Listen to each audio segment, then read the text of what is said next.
欢迎来到新兴消息频道，请订阅频道，所以大家不要错过当天最热门的新闻。我们今天的时事通讯包括以下内容：央视文娱评白鹿新剧《莫离》，言辞犀利，直击观众心坎。当央视文娱罕见为一部尚未播出的电视剧撰文点赞，娱乐舆论场的空气立刻变得紧张而热烈。这次被点名的是白鹿主演的古装权谋剧《莫离》。官方平台用言辞犀利与质感可期来形容这部作品，不仅是一次单纯的剧集宣传，更像一次信号释放在流量与口碑的赛道上。影视行业或许正在重新划线。央视文娱的点评具有一种标尺效应，它并非单纯的剧评，而是带有舆论引导属性的文化观察。当他选择在剧未播出之前点名莫离，意味深长。首先，这是对白鹿的一种肯定。过去几年，白鹿的名字几乎成了古偶代表周生如故，宁安如梦，长月烬明。他的角色穿梭在命运与爱情的夹缝里，他擅长用克制的情绪传递压抑的力量，但也因此被部分观众贴上类型化表演的标签。而央视此次重点提到他的声音有权谋感，说明他正在突破以往的舒适区，从情感戏走向策略戏，从柔走向强。这是一次演员自我突破的转向信号。其次是对创作团队的信任。导演林玉芬此前执导的《香蜜沉沉烬如霜》《花千骨》都是古装奇幻类型，但这次他将镜头对准宫廷权谋，对表演与视觉的要求更高。央视的提前关注，其实反映出业内对中生代导演如何转型为现实表达型作者的期待。在影视工业语境下，央视文娱的提前背书既是一种褒奖，也是一种考验。它让一部作品被推上聚光灯，也迫使剧组必须以更高的标准面对首播的审视。如果说权谋是莫离的外壳，那么成长就是它的内核。故事的主线围绕女主叶离展开，她从不问世事的柔婉贵女，到步步为营的谋局者，再到守住信义的担当者。剧组在特辑中透露，这条主线被浓缩成3步结构：不问、不疑、不离。3个词恰如一场权力棋局的节拍。不问是蒙昧的表象，叶离隐忍观察，不显锋芒，却在暗处搜集真相。他学会在权力漩涡里保持沉默，那种沉默不是怯懦，而是策略。不疑是联盟的假象，当势均力敌的对手成为暂时的盟友，信任与试探交织成心理拉扯，每一次握手都是潜伏的计算。不离是情谊的归宿，权力游戏的尽头是信任的考验。当兵符到手，宫门焚起，剧中人必须在活下来与守信义之间做出抉择。这套结构的巧妙之处在于，它不以智商炫技为目的，而是以信任的厚度为核心。成年人世界的情感不是非黑即白，而是彼此牵制的复杂博弈。正如评论所说，莫离不是宫斗戏，而是关于选择的戏。林玉芬导演的偏执是这部剧最被人津津乐道的地方。他在幕后特辑中被提到多次，一场戏白鹿的手只要在轮椅扶手上停留2秒，一场对话眼神角度必须偏离15度，服装的刺绣颜色要与角色心境呼应。看似细微，实则是对视觉秩序的严格控制。这种控制来自于他对权谋叙事的理解，权力从来不是喧嚣的，而是静默的。一个人物的姿态、衣纹的层次，甚至轮椅的纹路，都在诉说隐秘的秩序。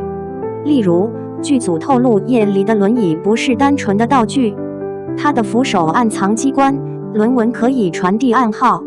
观众在追剧时或许不会察觉，但这些设计让整个故事的逻辑更加连贯，让权谋的冷在细节里渗透。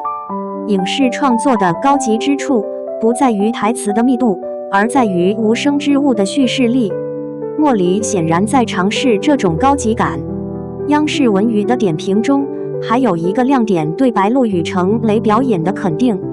白鹿在剧中的表现被形容为台词克制，语调锋利，她的声音里有一种权谋气，能在轻声对话中暗藏悲恨，那是一种以柔克刚的演绎方式。她用细微的呼吸与眼神去完成权力转移的心理刻画，这种表现力已经超越了古偶女主的范畴。程磊则呈现了另一种层次感，他的角色设定是假弱真强，外表虚弱，实则掌控局势。他将这种反差转化为行为学的细节，手势、步伐、呼吸节奏都在传达角色的控制欲。这种演绎方式让人想起早期张震在《一代宗师》中的微动作表演。两位演员的对手戏，从最初的情感对峙发展到后期的心智合谋，再到结局的共同承担。镜头捕捉下的过程像是两条平行线的交汇，既是情感的碰撞，也是命运的共谋。他们没有演恋人，而是在演知己。这种关系的复杂性正是成人戏的魅力所在。央视的点评登上热搜后，微博讨论区瞬间炸开，有人赞叹终于有质感剧了，有人担忧市场是否依旧偏爱甜宠。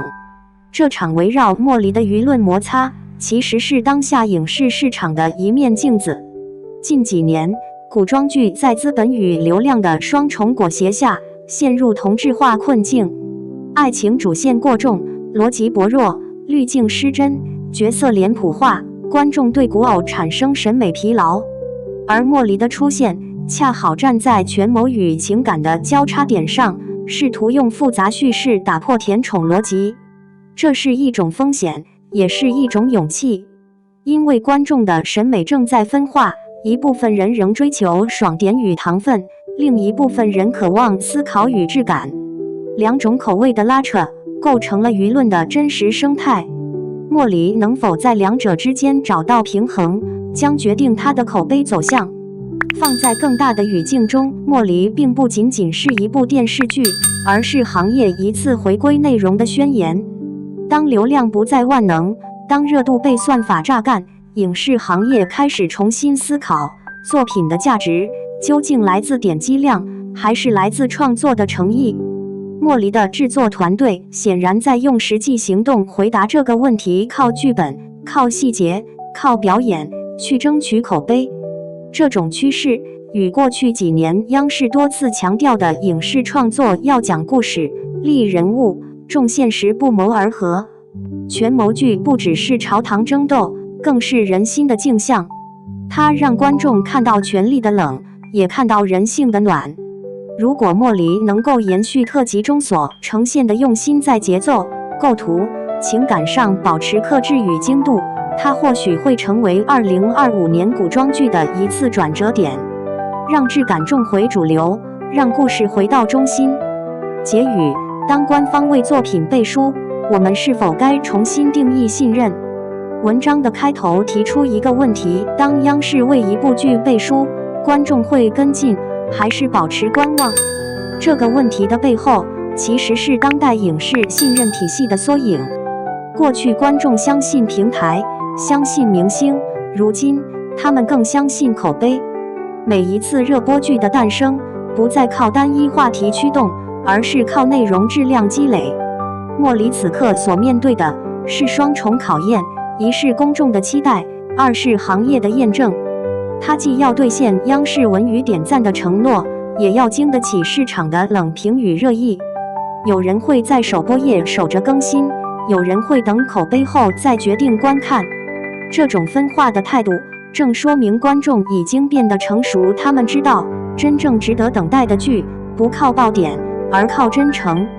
当镜头推进，叶离低声说出那句莫问、莫疑、莫离，这三字不仅是剧情的结构线，也像是创作者的信念。莫问热度，莫疑质感，莫离初心。